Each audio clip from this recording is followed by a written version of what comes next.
Another thing that you might want to prepare is an English resume or an English CV, which we mentioned earlier.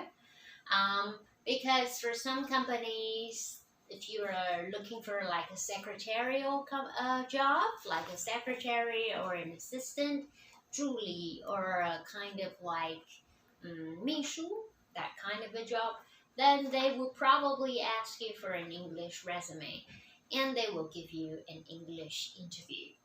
Now, for jobs that are more related to English, I know that some businessmen, they do give you translation to do. Like they will ask you to translate English to Chinese or Chinese to English.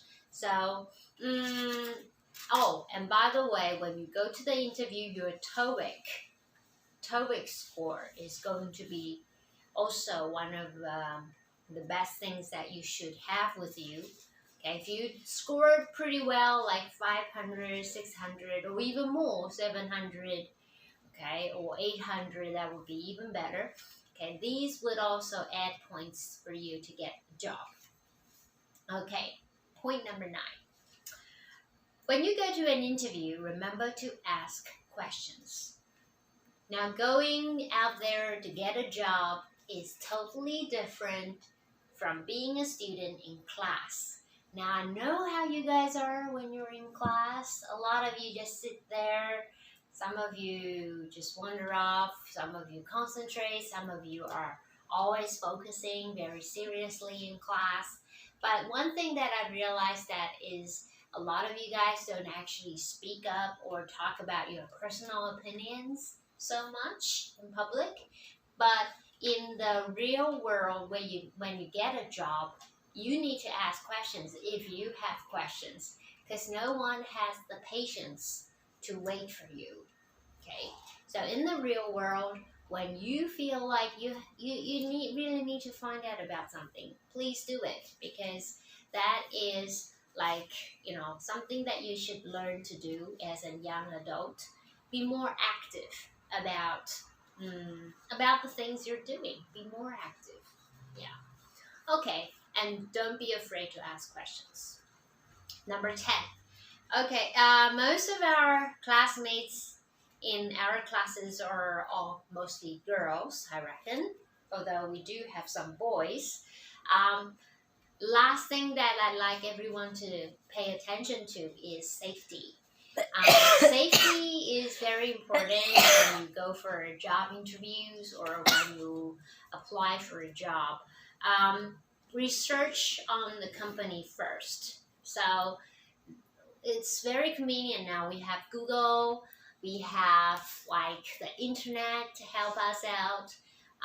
You can pretty much dig up 1 or 2 things, or Facebook even.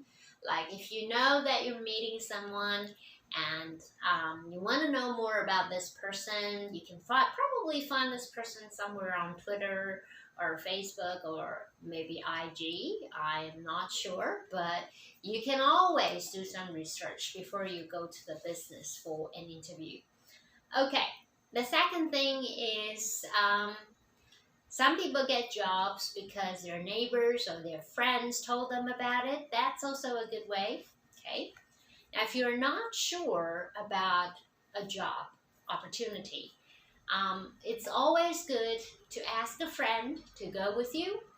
For example, you have friends in our English class, right?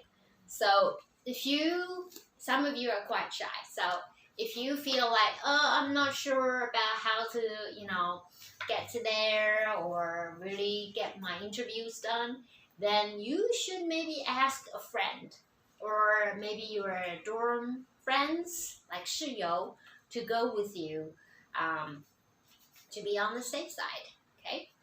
Now, when you go for an interview, you also need to ask 2 important questions that is also very important to you guys.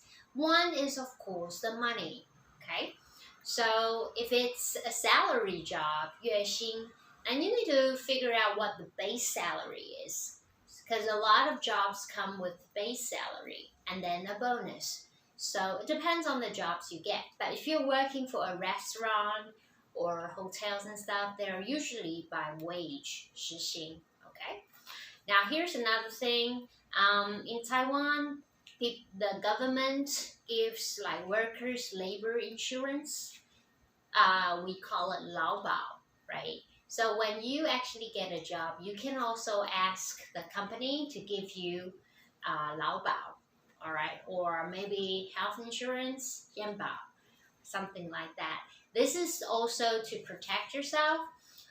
A lot of you go to school or travel around by bus, or some of you guys walk. I know some of you drive scooters, some of you drive cars. It doesn't matter, right? It doesn't matter.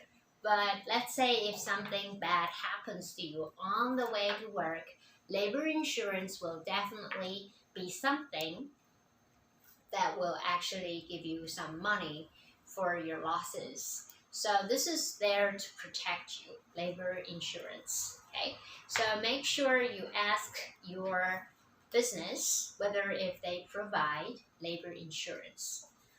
It's a little bit more expensive for them to hire you, but it is also part of the law that a company should always give their workers labor insurance. Okay, so that's all of the 10 tips here for looking for part-time jobs. So I hope these tips are useful to you, and I hope you all have a wonderful summer holiday. I've been getting some of your vlogs now. They look really interesting. And I'll be looking you guys up to check that I have everybody. And in the meantime, enjoy your final week. I know it's a lot of exams, but still enjoy it. And we will see you around school next semester. Bye-bye.